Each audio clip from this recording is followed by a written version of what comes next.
Some of the very top schools that you would think would be the most quant intensive actually show tremendous flexibility. I'm not saying that you're going to get in being an older applicant with a lower GMAT. Yeah. What I am saying is if they're going to make an exception, they're going to make it for someone like you. Right. I'm someone who went back to business school when I was 31. What happens if you're 30, 31, 32, 33 years old? I think about a consulting applicant I had with a lower GMAT, but she just won the admissions committee over with competence. Yeah. If you are too young chronologically, you have to prove to them that you're an old soul, that you're deep in your career, that you sort of know what the future looks like for you.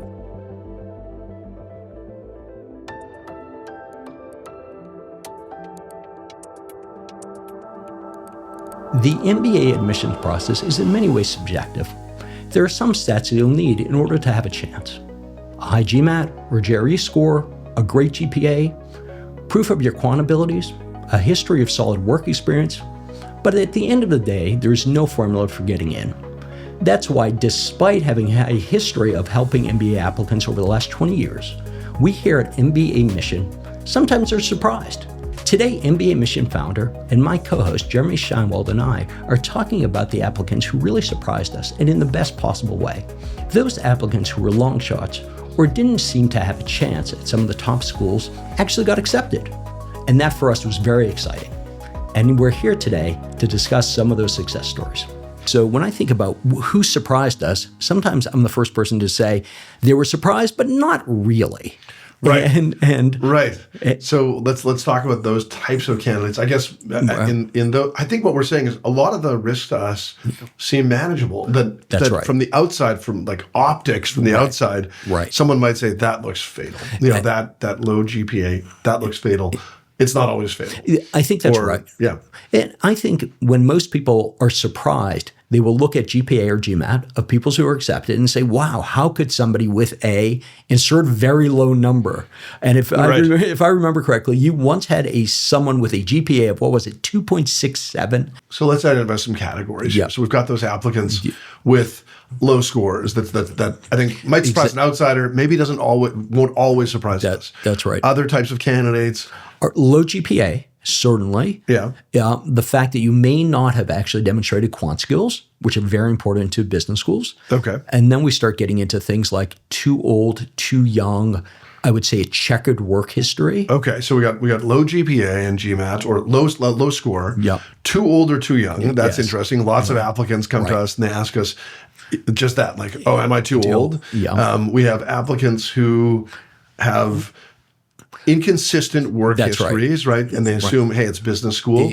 I got to be on a rocket ship. Exactly. And very frequently we'll hear from someone from a overrepresented demographic and say, hey, they're gonna be looking at 1,000 people who look just like me. What do I do in this situation? So overrepresented demographic is certainly something that we are frequently surprised about. And then applicants who take risks, right? Those are just in general applicants who themselves will take a risk to stand out or just to be true to themselves. And I think that's another type of applicant that can surprise us, where there's risk, there's sometimes reward. Right? Absolutely. Not right for everybody, but I think, Jeremy, you and I certainly have folks who took risks in terms of their applications and how they approached it, really. Are we done with categories? I think so. Yeah. I think so. So let's go through let's go through the categories we identified and let's talk about some of the examples that we had. Yeah. So the first one was? So the first one was low GMAT score. And both of us, I think, certainly have some examples of that. Right. And what's the lowest GMAT score you've seen to get into an M7 get school? Into an M7. 620. 620. Okay. Yeah. My first year in business, so I think there's been some GMAT inflation. Yeah, there might be. Two applicants who had, I think, 550s and 560s. Both were internationals and both were women. I think at a time when there weren't that many female internationals. So this may not be applicable to today, but both had 550s, both got 550 or 560, both got into Harvard Business School. Right. I'll be very honest with you. My 620 was your overrepresented Indian engineer. Right. And at the end of the day, I want everyone to sort of remember this across two dimensions. First of all, it is true. Someone with a 620 from an overrepresented demographic can certainly get into a top school. The second thing I want everyone to remember is that person was exceptional. Right. And really the job here was truly to communicate why they were exceptional, how they were exceptional. Without offering too much about this candidate, what were the aspects that were really exceptional? Like how did this applicant overcome that low GMAT. I got to assume right at the bat, grades were off the chart, because if the grades were low and the GMAT was low, there's only so much we can do. Like we're not miracle workers. That's right. You can't. There is such thing as a fatal flaw or a series of fatal flaws. That's right. But you can't overcome one problem. So this applicant probably had good grades. Not that grades are everything, but good grades in this case have to be there. He also had a job that required incredible quant abilities, and he had a recommender who not only said, hey, this is a great person, but they really took their time to explain, here's just how difficult his job is. Mm-hmm. Here's how quant intensive his job is. Mm-hmm. So on the one hand, business schools, you're looking at the 620, but the flip side is, let me tell you about somebody who's really smart, and he shows that every single day, working on problems that are really hard. And I think the ability in this case for a recommender to communicate that was really probably the most telling thing. But was this applicant's work experience from an overrepresented field, or I got to assume that there was something interesting about the work experience, interesting with the community experience, the whole package. But the GMAT, I would assume. Yes, it was in the energy sector. It was particularly trading energy futures. Okay. And this is a very niche industry. But I think what also made sense was this was a kid who grew up only having electricity like 6 hours a day. Mm-hmm. And this notion here of energy and the role it played throughout his life in a very real way. I mean, you know what it is to have electricity 6 hours a day? Right. You can only certainly shower, cook, really do homework. Right. And his ability to communicate that and then sort of have this theme going all the way through. It's like energy's been really important to me. Right. It remains important to me. I spend every day working on energy problems. And at that point, my future is in energy. Right. There's this wonderful narrative. So at that point, admissions committee members said, oh, the 620 is in some ways not even relevant. Right. So I think that's a super important point. I think that what you're basically saying is this is with someone who has low test scores who's getting to an elite program, you're basically sending a message saying, this is the aberration. You have to set this aside. That's right. Everything else is so compelling about my candidacy. That's right. I have a strong GPA to help you balance this out from a stats perspective, but it's not that the stats get you in there. Like your GPA is not getting into business school, but in this case, it has to be there because of the low GMAT. But then it's like, look at this extraordinary professional story and this extraordinary life story, and no doubt some very strong community work as well, and real purpose in going to business school, and you got to set this aside. You got it. You can't. You can't bite your nose off to spite your face, as they say. That's right. You're not going to not accept this person. Yep. Because the GMAT, you have some GMAT flexibility as the admissions committee. That's right. You're going to use your low GMAT for some exceptional people. This is your kind of exceptional person. Do you want to learn more about your target business schools? Check out On Track by mbaMission, where we have in-depth modules on all the top business schools, covering everything from what makes them unique to how to tackle the application essays and short answers, and so much more. You can also practice for interview and video questions, all done on your schedule, on demand. We appreciate your dedication to our podcast, and we want to offer you 30% off any On-Track subscription. Use the code MBAMPOD to get 30% off any On-Track subscription. Check it out at ontrack.mbamission.com. What I also tell people is it's sort of amazing to me, some of the very top schools that you would think would be the most quant intensive actually really show tremendous flexibility. I have had regularly, in fact, I sort of canvass some of our other consultants, MIT shows incredible flexibility on the GMAT score. If you look at the spread of GMAT scores, it's really sort of amazing to me. And I say that in the context of schools that could fill their classrooms with folks with a 770, 780. So it's in many ways, it's those schools who want to sort of turn things around and say, hey, we need something else in our class. Right. We're not looking to you to have that great quant score. We're going to get it from somewhere else. You know what's one thing I say? I still do some pre-consultations myself. I remember our colleague Harshad actually just had a huge success with an applicant. I believe he got into Harvard and Stanford and likely Wharton as well. Amazing individual. Underrepresented country, underrepresented industry, but older, some not a terrible GMAT if I recall, but an average GMAT. And I remember saying to this individual, I'm not saying that you're going to get in with being an older applicant with a lower GMAT, what I am saying is if they're going to make an exception, they're going to make it for someone like you. Right. And so I remember being at pain saying like, you have an unusual candidacy. And like, I don't want to push you to apply because that's not who I am. That's not who we are as a company. But I believe that this is worth taking the risk. I gave this guy like 50 caveats, and he thanked me afterwards for weighing all the risks for him. But I remember saying to him, and this is something I've said to lots of applicants who maybe have, are really borderline, but I think someone, if they see it in the right light, will get it. I say, hey, I think you are the type of applicant. I'm not saying you're going to get in. I'm saying that if they're going to accept an applicant with that 610, it's got to be someone like you. If they're going to accept that applicant who's got some volatility in their career path, it's going to be someone like you. So I had an applicant I want to share. I had an applicant who kind of doesn't fit the typical model or the real standout in everything that he does. But he had I believe a 2.6, 2.7 GPA. Very, very high GMAT score. I'm going to say 760 plus in the old GMAT. But that's not like there are other 760s out there. He had strong, different work experience. Actually came from a bit of a sales background with tech companies. It wasn't like mind-blowing work experience. He wasn't discovering the cure to a disease. But he was a little different. And I believe that he got in. And I think this is something that we were talking about in the pre-show. But I believe that he got in just by showing really consistent and thoughtful interest in this program. He applied. The school had an early application. He applied early. He didn't just attend some online events. He attended, there were more in-person events at the time, but he attended in-person events. And he wasn't there coying and shaking hands and kissing babies. He was just there, and he was engaged, and he slowly made himself known to the admissions office and made his interest known to the admissions office. And he ended up working with our colleague Johnny, actually. And they worked very closely together. He interviewed very well. There was a lot of focus on this school, and it was expressed in a way that wasn't just like, I want to go to your school. It's great.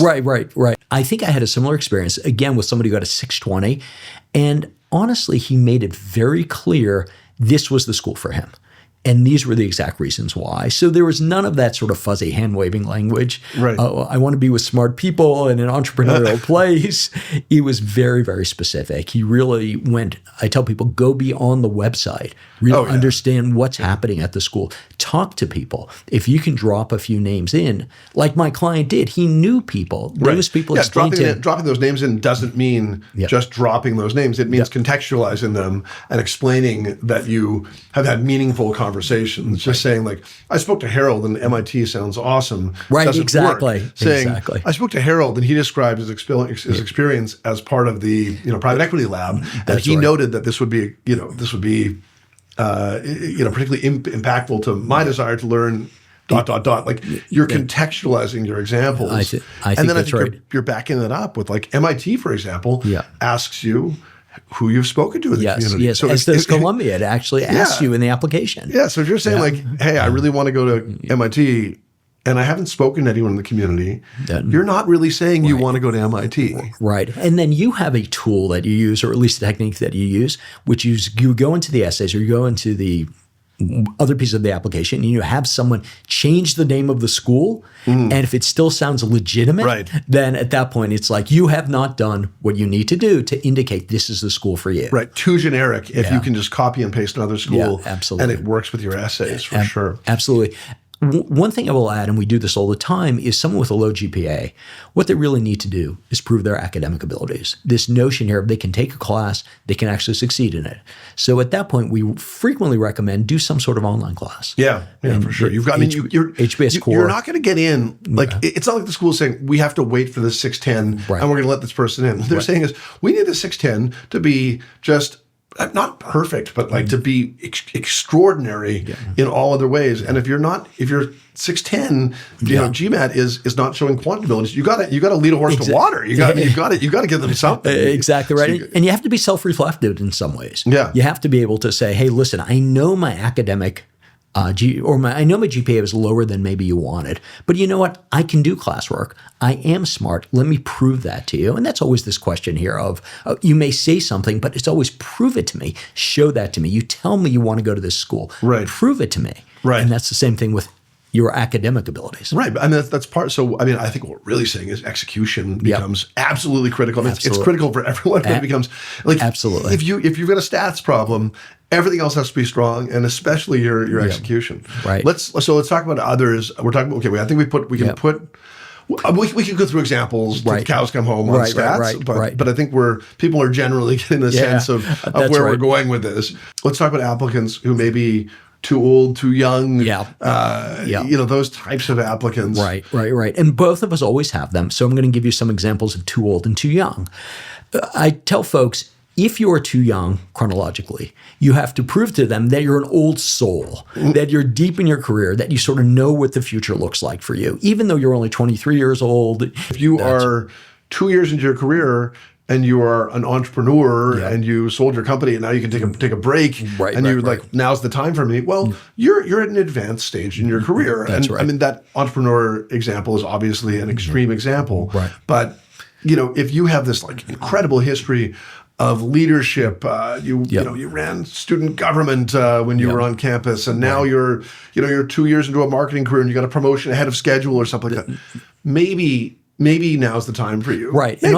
And also maybe not, but maybe. Right. And also you know where you're going with this notion here. It's not just, okay, I know in the world that I am right now, I need an MBA to check my box. Right. Or to get my ticket punched. That's really not what they're looking with young candidates. What they're looking for are folks who, like you say, are mature in their career, have really shown some leadership, but also they're ready for business school. They don't have to spend another 2 or 3 years of doing what they're doing. They're really ready, and they are ready to say, after business school, I will do A, I will do B, and they're able to say it in a very credible way. And again, like I'm not trying to always be playing glasses half empty here, because we get letters every year from dozens of people saying, thank you for giving me the extra nudge to apply. But like, I think with applicants like that who are younger, we're also cautious to say, look, like we think there's something here, but you just have to be prepared. You have to know that you might be a reapplicant. And like, that might be fine. Like the schools they're not hostile to reapplicants. They like reapplicants. So if you're early in your career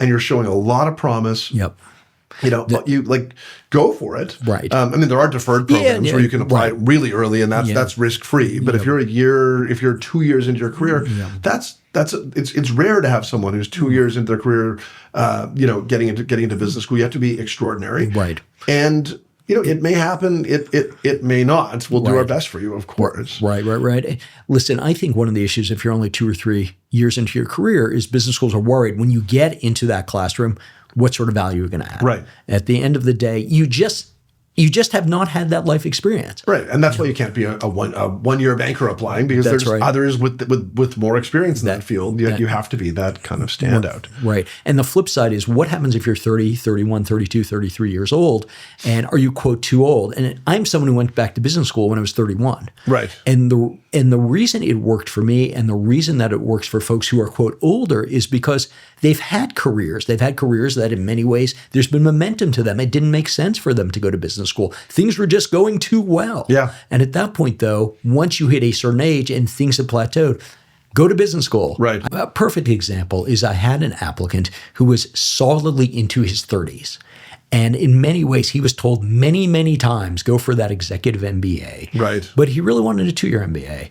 And what we had to communicate was this notion of the reason he has not yet gone to business school is because he was still learning in his job.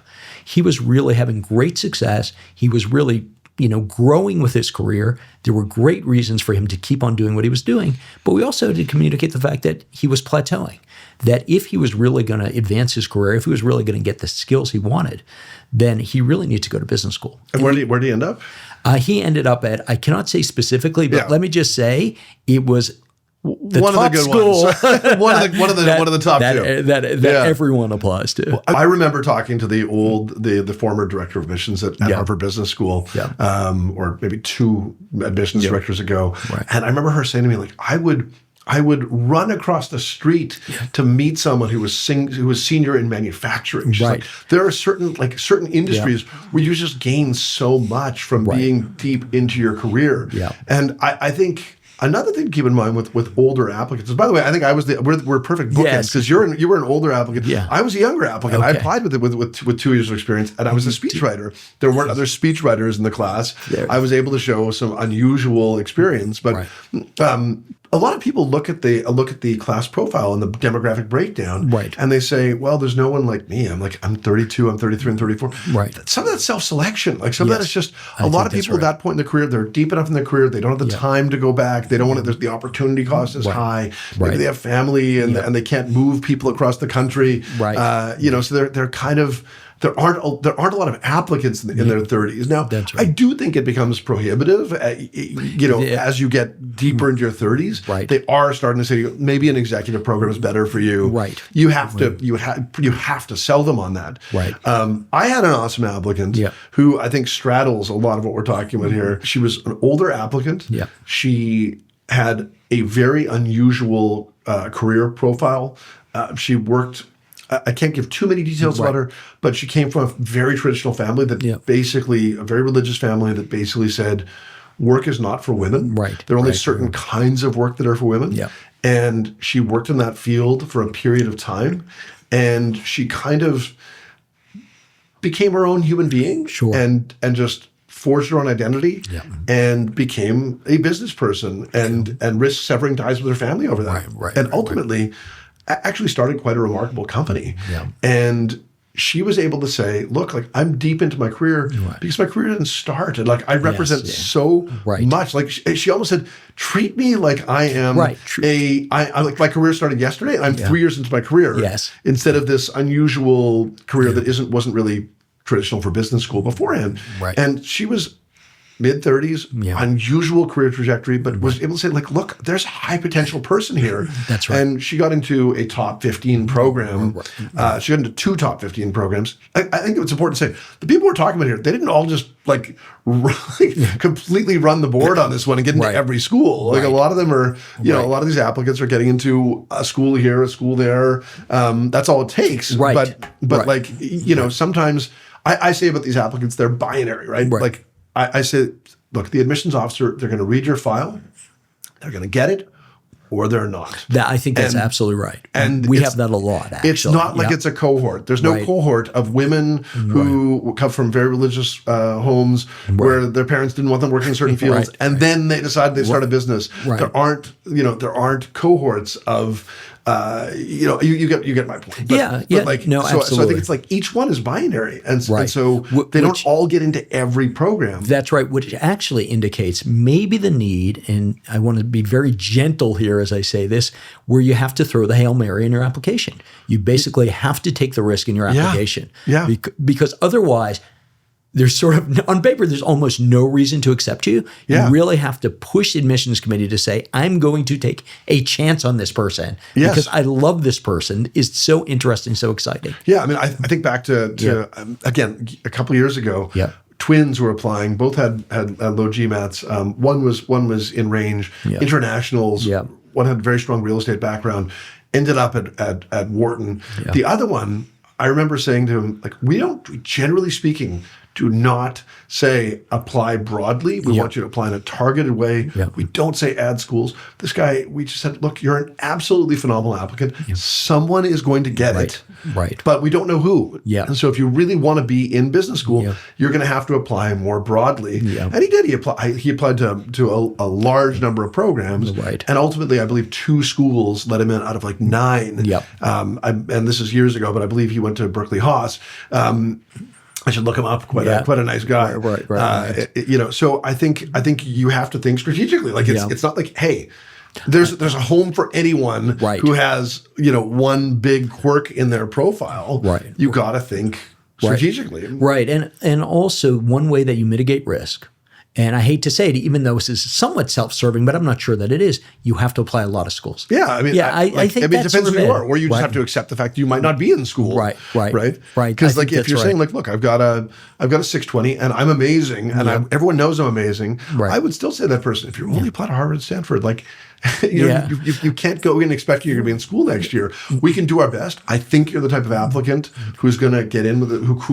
I think the type of applicant who, if they're going to let in that 620, it's going to be someone like you, or the 610, or that 630, whatever it is. Right. But we can't say you're going to be in school next year. Right. And listen, I think also many of these applicants, you have to be very realistic in the sense of, are you looking to go to a particular school, or are you looking to change your career? And sometimes even change your life. And what I mean by that is I had one applicant, she was a woman. She was solidly into her 30s. Her GMAT was not great. At the same point, so we have that as background. At the same point, she said to me, Harold, I'm living in Northern California. My life is not great now. Meaning that she just lost her job. Sadly, she had a member of her family die. Oh, no. And at this point, it's the only time I've ever had somebody from Northern California telling me I have to get out of here, as opposed to everyone wanting to go to Northern California. And I said to her, quite honestly, there are many schools where you will end up as a success story. And even though you may not have, quote, have even heard of some, I mean, I've heard of all of them, you may not have heard of some, the reality is you can still be a success story. So she ended up applying to a school. She wanted to go into healthcare. She ended up applying to a school with a 4-letter name. I'm not going to say which school that is, though there's a couple that fit that bill. That was a top 20 school. And it's either Owen or Olin, by the way. And the reality is she wanted to go into healthcare. And it was an absolutely incredible result. She's now working in Chicago, a great city. She's working at the field that exactly she wants to go into. Right. And the reality is, and I keep up with her 5 years down the line, yes, there were many reasons we did not expect her to get into a school, but she got into the school that did change her life. So this is a little bit of a commercial, but at the end of the day, people have to understand there is a place for everyone, not just in terms of you getting to, quote, the best school, but also you having the best outcome. Yeah, one thing people have to keep in mind is there is a program for you as long as you want to go to business school. Right. And after that, a lot of it just has to do with like effective planning going into school. So if you're not at your target school and you really want to get somewhere, you have to really be working, building that network before you get to school, and identifying who the recruiters are on campus, and identifying who's not going to make. There's a lot more legwork to get you where you want to go. You can still get there. Yeah, I mean, listen, McKinsey, Bain, and BCG right now are recruiting at practically every top 50 business school. I mean, they're recruiting everywhere. That's something interesting. Like that's going to change a lot with AI, because I know one firm is starting to dabble with AI interviews. You can do a lot of AI interviews for a lot of people at a lot of different schools. That's right. If it's just giving you some inputs, based on what they're picking up in the interview, you can do a lot of those interviews and you can start drawing from anywhere. So I think that's going to be an interesting aspect of AI. If you want to be one of our success stories, sign up for a free consultation with a member of our full-time MBA admissions team. Since we've worked with tens of thousands of applicants over the past 2 decades, we can give you our honest opinion on your chances and help you put together your very best application. That is not a sales call, but rather your first session with one of us for free. We can give you a profile evaluation, answer specific questions about the process, review your resume, talk about your school choices, and so much more. Sign up at mbaMission.com/consult. We look forward to working with you. So far, we've been sort of talking about long shot applicants, but there are other kinds of applicants who surprised us. I think one of them is the applicant who takes a risk, like a solid applicant, but who really takes a thoughtful risk, not just a risk to take a risk, not just a wild risk to stand out, but who takes a thoughtful risk in presenting themselves to the admissions committee. I think you have one that you mentioned to me in the past. So this was a person who really had to take a risk in the sense of he was, quote, in an overrepresented demographic, though the first thing I tell my clients who, quote, think they're an overrepresented demographic, I say there is no overrepresented demographic. You are you. You are a demographic of one. That's true. That is fair. It's not just like Sesame Street language.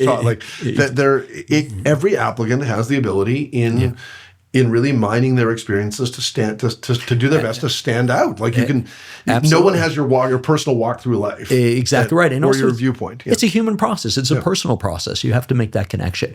In any case, I had a client of mine who, overrepresented demographic, he had the stats sort of. And what I mean by that is for his demographic, his stats were not going to get him in. It just wasn't.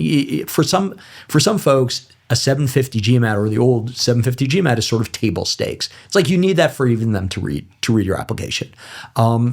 And I think the reality, though, is this person, he took a theme and he really pushed what it meant to him. For him, communication was very important.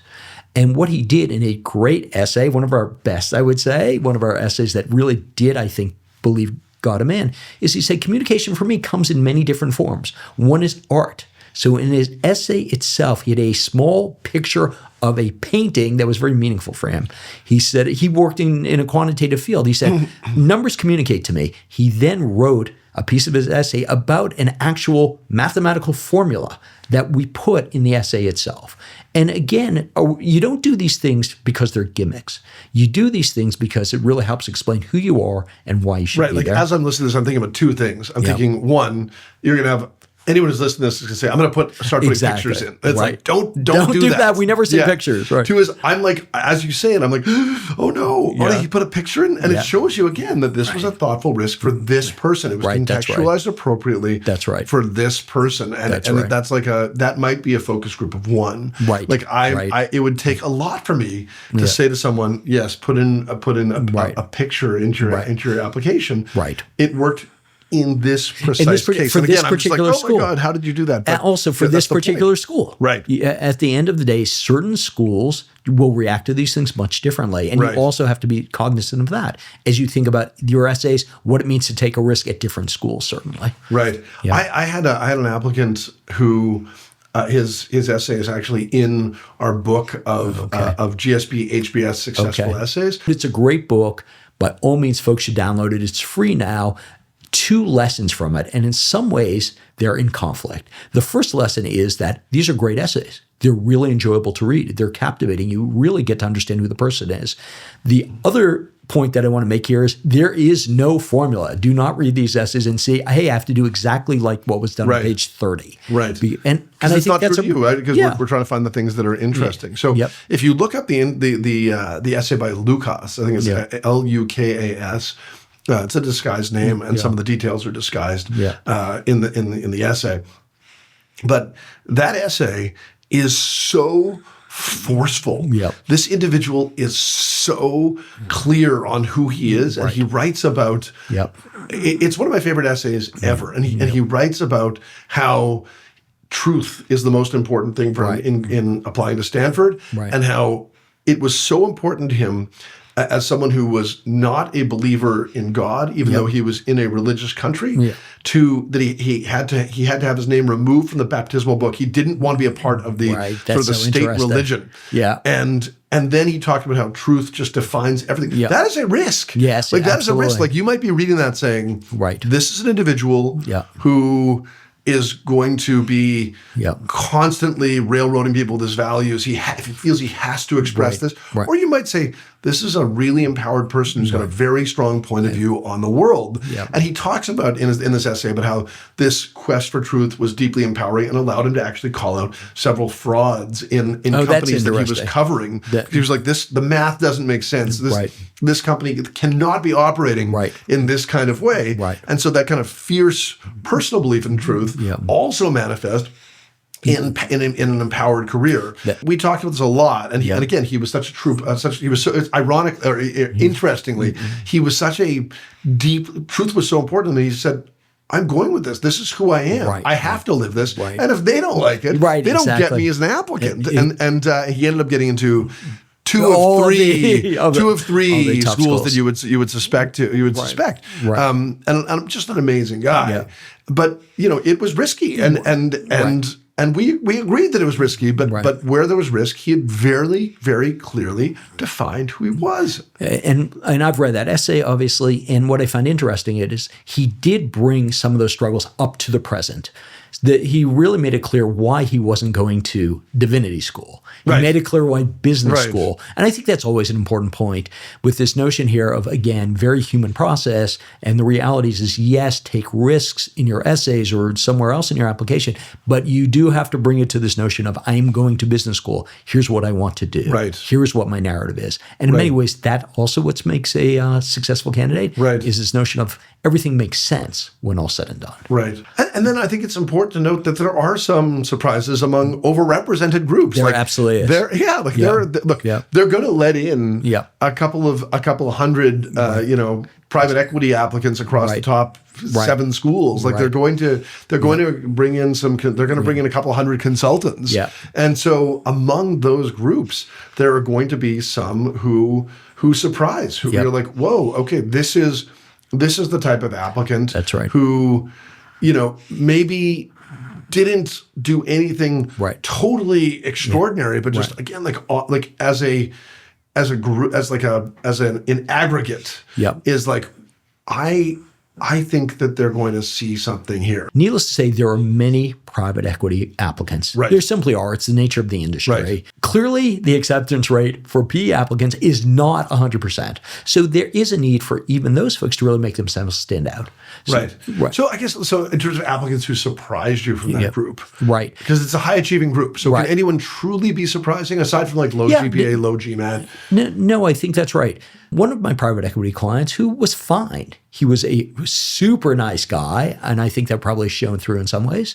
His GPA was a little low, his GMAT was a little bit low. Everything about him was sort of a B. And relative to other PE. Exactly, relative to other PE. And again, wonderful person. But he played in a very small piece of a very large industry. And he was really able to explain why that very small piece of a very large industry was really interesting to him. And he was really able to show how he had become an expert in it.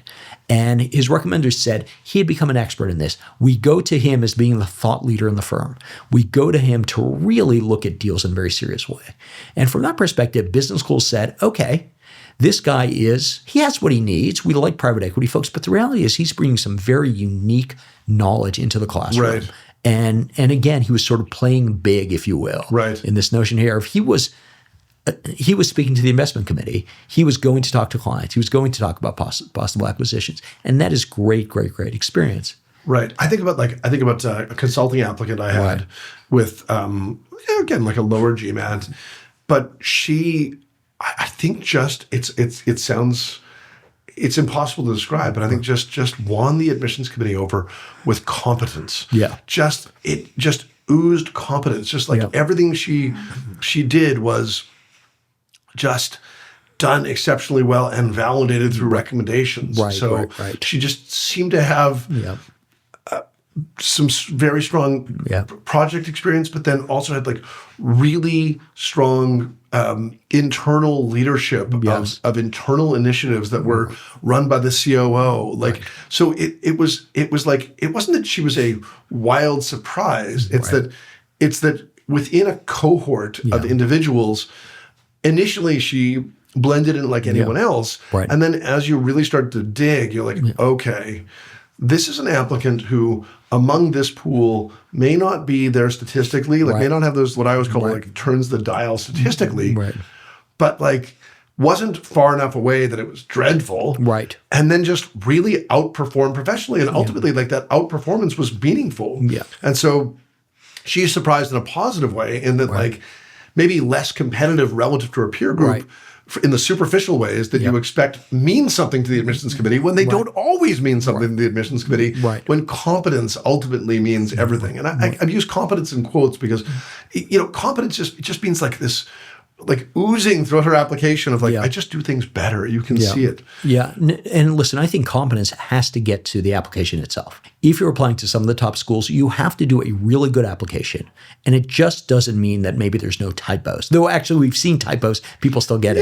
It's not the end of the world. No, it really means there's alignment in terms of all the different pieces of the application. It's showing one person. It's showing one person who does many things very, very well. In this case, I'm assuming with the applicant here is they show competence, but also they do many things very well and things fit together in their life. I guess when I say competence, it's like it's this umbrella term for like, wow, this is a really capable person. Yes.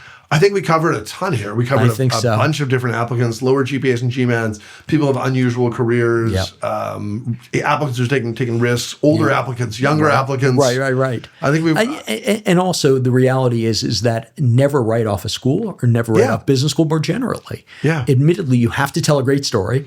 There are certain minimums you certainly have to hit. But the reality is come on, apply to that school. If you want to go somewhere, apply to it. Just do a really good job. Yeah, I think the old corny quote attributed to Wayne Gretzky. You miss 100% of the shots you never take. Right. And so we will definitely tell you if there's a big risk out there. There's no question, and we'll tell you if I've said to someone before. I'm not saying you're not going to get in. I would bet against you. I've got to be honest with you. I would bet against you. Yep.